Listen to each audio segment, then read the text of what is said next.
போட்டு அசர வைக்கின்ற அளவுக்கு அவருடைய உரை அங்கே அனைவராலும் பாராட்டத்தக்க அளவுக்கு இருந்தது. அவர்கள் ஒரு அணியை வாதாட வந்திருக்கிறார்கள். அவரோடு வந்திருக்கக்கூடிய விடுதலை வேந்தன் ஒரு இளைய பேச்சாளர். அதெல்லாம் எங்களுக்கு பின்னாலே இந்த மறுமலர்ச்சி திராவிட முன்னேற்றங்களும் வைகோவுக்கு பின்னாலும் அது வாழ வேண்டும் என்பதுதான் எங்களுடைய ஆசை. ஆகவே அதையெல்லாம் உருவாக்குவதற்கு அதே போல நகர துணை செயலாளர் அருமை தம்பி முத்துப்பாண்டி, ஒன்றிய கழக செயலாளர் மருதம்பட்டி நடராஜன், பழனியப்பன், வின்சென்ட் வேதராஜ், பொதுக்குழு உறுப்பினர் Sekar, Vanathi Murugesan, Michael Raj, Subramaniam, MR Kalisamy, Durairasan, T Cheran, Muthukumar, Rajmohan, Pon Janakiraman உள்ளிட்ட ஒன்றிய கழக செயலாளர்கள், ஏ.டி. ராமச்சந்திரன், சேகர், ஜெயராஜ், ராஜலட்சுமி, துரைராஜ், பாண்டி மீனா, சின்னையா, சுப்பன், கீழையூர் சோலை உள்ளிட்ட மகாமுனி, சக்திவேல், தீக்கடை ராமன், டிஎம்டி ஜக்குருதீன், பழக்கடை ஷேக், தனம் ராமசாமி, நவீன் சார்ஜ், சிராஜுதீன், டைலர் உழைத்தோம். நானும் ஒரு 25-40 வருஷம் ஆச்சு. காலையில் வீட்டில் வந்து ஒரு 1000 ரூபா படுக்கணுங்களேன்னு கேட்டாங்க. என்கிட்ட மட்டும்தான் இருக்கும். எங்கள் பையன் பார்த்தா கூட அடிச்சு விடுவான். ஏன்னா அதில் பார்த்தீங்கன்னா சைடில் எம்டிஎம்கேன்னு போட்டு ஒரு நாளாவது எம்டிஎம்கேக்கு பணம் செலவு போடாத நாடே இருக்காது. மொத்தம் ஒவ்வொரு ஆண்டுக்கு ஒரு நோட்டு போட்டிருப்பேன்.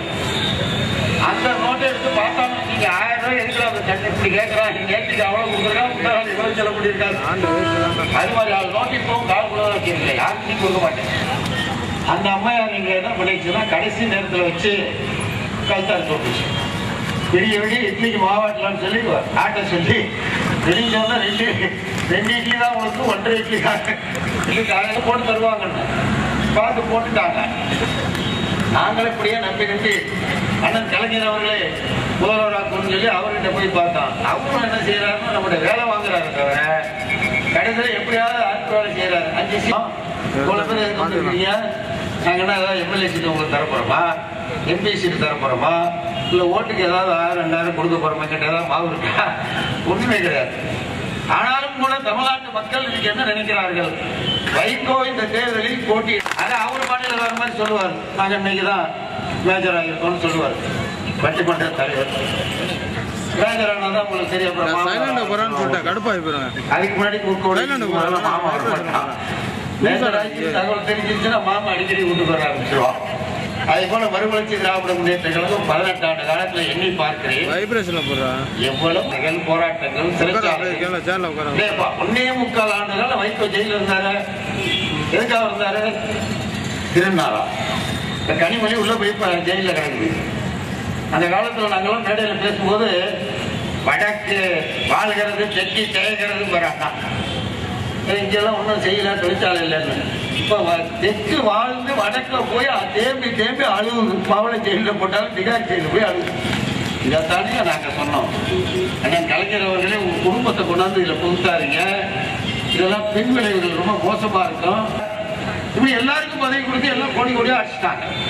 நாட்டு மக்கள் பார்த்துட்டாங்க. டிவி வர கொடுத்துட்டாரு இருந்தாலே அவன் வீட்டுக்குள்ள இருந்தே பார்த்துட்டான். 1,77,000 கோடி அடிச்சிருக்கிறான்.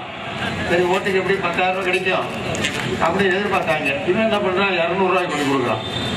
200 ரூபாய் கொடுக்குறான், 10,000 வரும்னு எதிர்பார்த்தா போட மாட்டேன்னு சொல்லி அந்தாய்க்கு போட்டான். புளி வெட்டி வச்சுக்கணும். எதுக்கு? மழை தண்ணி எல்லாம் அது உள்ள போகணுமா? வயக்காட்டுல போர் போடக்கூடாது, என்ன கேட்டுதான் போடணும் அப்படின்னு ஆட்டை போட்டுச்சா. அப்ப ஜெயலலிதா வரக்கூடாது அப்படின்னு கருணாநிதி போடுறோம். ஆனா இந்த ஓட்டெல்லாம் ஜெயலலிதாவை ஆதரிச்சு போட்ட ஓட்டு. அந்த திட்டங்களை நிறைவேற்றியாச்சு. இந்த 4 ஆண்டு தரணிகள் அது என்ன ஆச்சுங்க? 4 ஆண்டுல எத்தனை பொட்டாடு, எத்தனை கடை நல்லா பார்த்து வாங்குங்க. நாளைக்குமே பொட்டாக கொடுத்துருந்தோம்னு வச்சுக்க, அந்த ஆயி மாதிரி விளங்காம பேர போடுறா. அது ஒன்றும் விரிச்சில்லாம பேரும் ஒரு கடாடு பார்த்து அதோட சேர்த்து வாங்க கடா அறிவிப்பு அள்ளி வீசிடுச்சு. கல்வேந்தூர் கழகம் கோயம்புத்தூர்ல அங்க கேட்கிறான். நான் அம்பூர்ல திறந்து விட்டுருக்கு கல்லு கிடையாது. பூரா பாராட்டிட்டான். அம்மா வந்துருச்சு, கல்லு கடை திறக்க போகுது, பானையை போட்டு நம்ம குடிக்க போறோம்னா அவன் கனவுல இருக்கிறான். திறக்க மாட்டோமா? ஏன் வந்துருச்சுல, வைக்கவே தேவையில்லைங்கிற போது கல்லுக்கு அவர் ஏற்றி தலைவர். இந்த பக்கம் பாத்தீங்கன்னா இவரு சரத்குமார், எல்லாம் நடிகர்கள் தான். இந்த அம்மா அவர் பேரை சொல்ல